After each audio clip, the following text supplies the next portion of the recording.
رسول اللہ صلی اللہ تعالیٰ علیہ وآلہ وسلم کے ساتھ عائشہ صدیقہ عفیفہ رضی اللہ تعالی عنہا تھیں، اور جب قافلہ رخصت ہونے لگا، واپس پلٹنے لگا،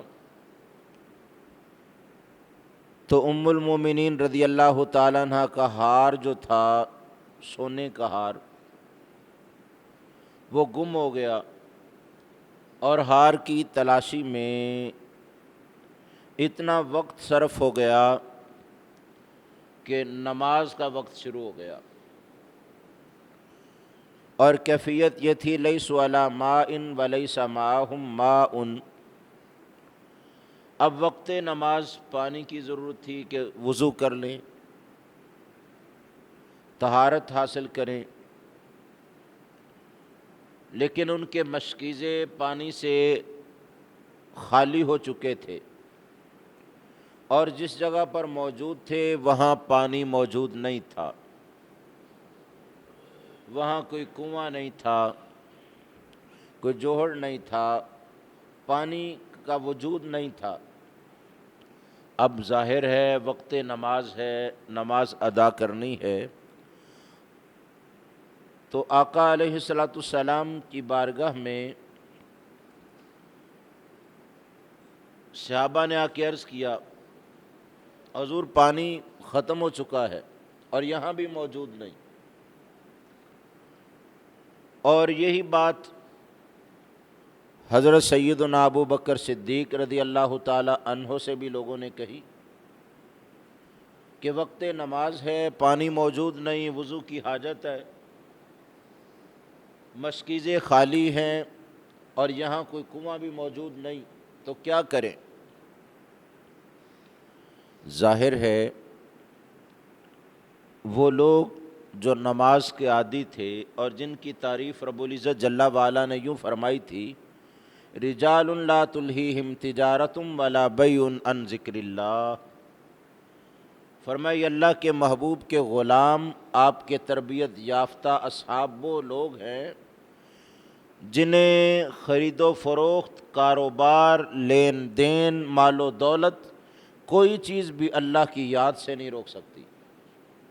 وَإِقَامِ الصَّلَاةِ، اور نماز پڑھنے سے، وَإِيتَاءِ الزَّكَاةِ، اور زکوٰۃ دینے سے، يَخَافُونَ يَوْمًا تَتَقَلَّبُ فِيهِ الْقُلُوبُ وَالْأَبْصَارُ، اس لیے کہ انہیں آخرت کا خوف ہے جس میں دل اور آنکھیں بدل جائیں، اور اس وجہ سے یہ اللہ کی یاد سے غفلت نہیں کرتے، نماز سے غفلت نہیں کرتے، زکوٰۃ دینے سے سستی نہیں کرتے، ان ساری نیکیوں پر کاربند ہیں، مضبوط ہیں۔ حضرت سیدنا ابو بکر صدیق رضی اللہ تعالی عنہ نے یہی بات اپنی لخت جگر سے بھی کہی کہ تم نے سستی کی کہ ہار گم ہو گیا اور پتہ نہیں، اور وہ اب مل نہیں رہا، حبستی رسول اللہ صلی اللہ علیہ وسلم والناس، تو نے آقا علیہ السلام کو اور لوگوں کو ایسی جگہ پر روک دیا کہ لیس معہم ماء، ان کے پاس بھی پانی نہیں ہے، ولیس علی ماء، اور وہ پانی کی جگہ پر بھی نہیں ہے، مشکیزیں بھی خالی ہیں، کنواں بھی موجود نہیں۔ اور جب یہ پریشانی بڑھتی گئی تب اللہ رب العزت جل وعلا نے سورہ مائدہ کا وہ حصہ نازل فرمایا جس میں فرمایا کہ تمہیں وضو غسل کی ضرورت ہے، فلم تجدوا ماء، اور پانی نہیں مل رہا، فتیمموا صعیدا طیبا، تو پاکیزہ مٹی سے تیمم کر لو، فامسحوا بوجوہکم وایدیکم منہ، اپنے چہروں اور اپنے ہاتھوں کا اس سے مسح کر لو، اللہ تعالیٰ تمہیں پاکیزگی اور طہارت عطا فرما دے گا۔ تبھی صحابہ کرام رضوان اللہ تعالیٰ علیہم اجمعین نے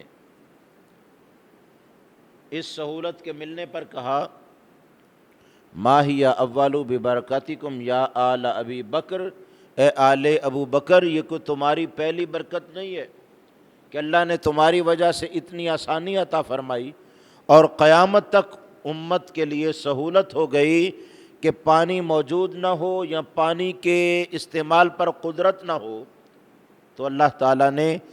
وضو اور غسل دونوں کا نائب تیمم کو عطا فرما کے قیامت تک امت مسلمہ کو سہولت عطا فرما۔